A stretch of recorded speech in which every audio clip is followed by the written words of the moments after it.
I want to ask you, what is your vibe on self-tapes? Do you like self-tapes? Do you prefer going in person? What is your sense of that? I like going in person. I'm a people person. I feel like in the room, you can feel energy and chemistry with someone. And I feel like a reader can be different on the room than a reader, in your room and what you're doing and whatnot. Which is something that I've been thinking about, and I was talking about Kayvon about this, where we, as actors, need a system where like... To who? Who are you talking to? Kayvon. Kayvon, who plays Nandor. Oh, okay, got it. So Kayvon Nova, he and I were talking about like how actors sometimes get duped with like having a reader that's not beneficial to you, because sometimes it's just a reader who's like, watch out, I'm mad at you, I'm so mad, and it's like giving you anything, you're like, great, then if you fully go out, you kind of look insane because you're like not matching what they're giving you, but you shouldn't be matching what they're giving you. You should be giving what you're going to give at your best. But we're like, it's a disservice sometimes for actors if you get luck of the draw of like a reader who's like, but wouldn't it be great if we can rotate like actors with actors who can be like, it's always going to be the best performance, mirroring someone who is taking it seriously as much as you are and giving you the best performance because you're going to give them the best performance. That would make your audition so much smoother and maybe more likely to get cast. Yeah. But that's not the way it works usually. But it's something we're working on. That's the benefit of the self-tape, right? Mm-hmm. And the self-tape to me is like, it's got some good things going for it, which is you can choose your reader.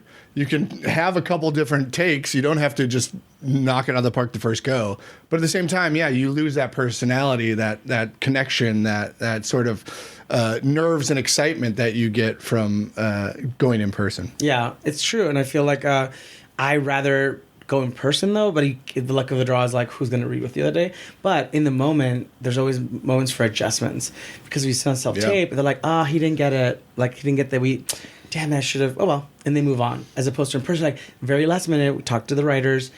Don't play it that way because we thought so too. But now we found out that they don't want you to. So in the moment you can get a last minute tweak and adjustment, it's like, oh my God, thank God I know now. Yeah. Because I was about to play it this way. Yeah. And they're like, no, we would have accepted it that way too, but we just found out, So they've been offering a lot, like when you get a self-tape, they say, we have a few Zoom audition slots if the actor wants to read with casting. Have you done any of those? I have. I would take it because I will give an opportunity to give adjustmts in the moment in the room. So you always take it as long as you can? I always take it. I just like to get direction because I'm pretty good at being given direction. Like, I had a director who said that it's like, it's easy to direct you because when you direct it, when I tell you words, it shifts things in you as opposed to like, just do whatever, it's supposed to like, yes, just more lean into sound, think of, words that are like, and then you like lock that in as an actor, and then you're like, here it is, as opposed to like, if you just do it on the tape, you already have one mindset, and you're like, it's like this. That's it. I thought of it that way. Well, it's funny. I have a legit guest star miniseries audition later this afternoon, and I opted to do the Zoom audition. It's my first time rather than doing a self-tape. I was like, you know what? Fuck it. I think it's best. Let me turn on my performance anxiety and see if we can knock this out of the park.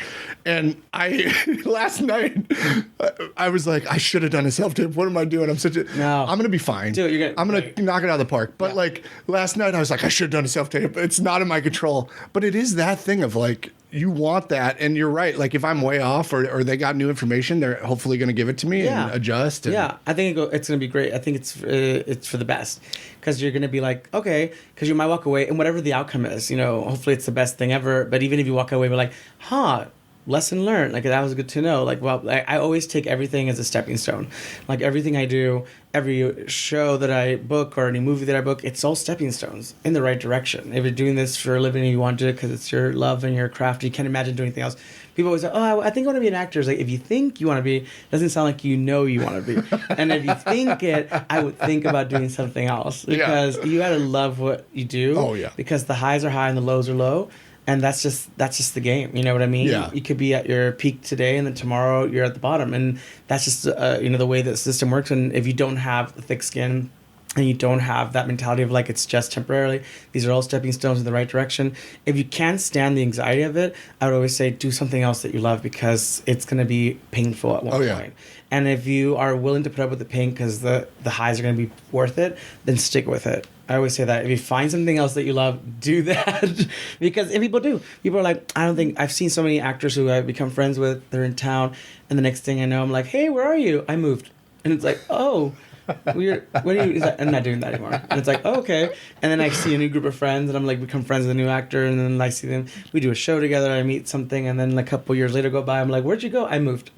That town's not for me. And it's like, oh, are you guys? Oh, okay. So you're acting. He's like, no, I'm a teacher now, or I'm doing this, or more to you. But like, well, it's one of those things too. I started doing improv, and it was like, I like the performance high. I love the rush of a performance. So like when we do this is my backdrop right here. When we do the Zoom audition later today, I'm going to feel great after. I'm going to feel, cloud nine. Yeah. So it's going to be great.